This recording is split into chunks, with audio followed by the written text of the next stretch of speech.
मिश्रा जी कथावाचक हैं। बहुत स्वागत आप सभी का। सबसे पहले मैं महामंडलेश्वर के पास आपको लेकर चलूंगी और जरा महामंडलेश्वर वेदमूर्ति गिरी जी से जानते हैं कि ये संत बनाम कथावाचक, ये स्थिति क्यों आन खड़ी हुई है, आपको क्या लगता है? देखिए, हमारे यहाँ कथावाचक वो होते थे जो विद्वान होते थे जी, और कथा उन्हीं को वाचना चाहिए जिन्होंने वेदों को, शास्त्रों को और श्रीमद् भागवत के 18,000 श्लोकों का अध्ययन किया है। आज सत्य है कि आजकल लोग नाचने वाले, गाने वाले, बजाने वाले भी श्रीमद् भागवत कथा का वाचन कर रहे हैं, जो नहीं होना चाहिए। कथा वही कर सकता है, नारायणम नमस्कृत्य नरम चैव नरोत्तमम देवीं सरस्वतीं व्यासम ततो जयमुदीरयेत्, जो साक्षात सरस्वती का वरद पुत्र व्यास स्वरूप होता है, व्यासाय विष्णु रूपाय।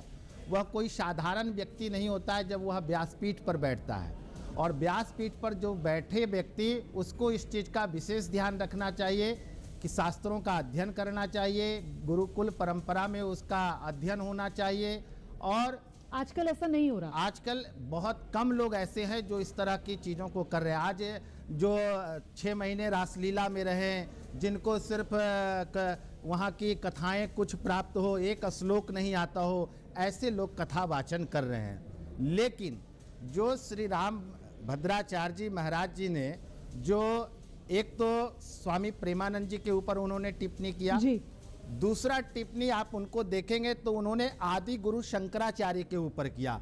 उनके ऊपर भी उन्होंने जो है, उनको भी जो है वह अपने आप सामने उन्होंने अज्ञानी बता दिया। जबकि हमारे सनातन के सर्वोच्च अगर कोई सर्वमान्य है तो वो जगत गुरु शंकराचार्य हैं। शंकरम शंकराचार्यम केशवम बादरायणम शुत्रभास कृतो वंदे भगवंतो पुनः पुनः। आज अगर मैं महामंडलेश्वर हूं और अगर स्वामी राम भद्राचार्य जी जगत गुरु हैं तो उसकी देन और कोई नहीं, आदि गुरु शंकराचार्य हैं। उनके ऊपर आप कर रहे हैं। कभी ब्राह्मणों को कह देते हैं कि ये ब्राह्मण नीच है, कभी शूद्रों के ऊपर कह देते हैं, कभी कहते हैं कि हमारे से बड़ा कोई विद्वान ही नहीं है। यानी सबसे बड़े ब्रह्मांड के सबसे बड़े ब्रह्मांड गुरु अभी के समय में अगर कोई है तो राम भद्राचार्य जी महाराज है। इस पर आपको आपत्ति है? आपत्ति है, क्यों? जी, एक सेकंड। मतलब मैंने ये सोचकर आपसे पहले सवाल किया था, क्योंकि आप जिस तरफ के पैनल में हैं कि आप जगत गुरु राम भद्राचार्य का पक्ष रखेंगे,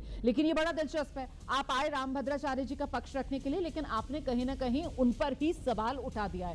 अब मुझे आना पड़ेगा यहाँ पर आगे उमेश पुरी जी के पास। राम भद्राचार्य जी पर सवाल यहाँ पर महामंडलेश्वर ने उठा दिया है, सही किया उन्होंने? देखिए, हम जितने भी लोग यहाँ पैनलिस्ट में बैठे हुए हैं, हाँ जी, सबका अपना अपना वक्तव्य है, सब ज्ञानी महापुरुष हैं जी, लेकिन पूजनीय राम भद्राचार्य जी के द्वारा दिया गया यह वक्तव्य, देखिए मेरे को लगता है कि वर्तमान परिस्थिति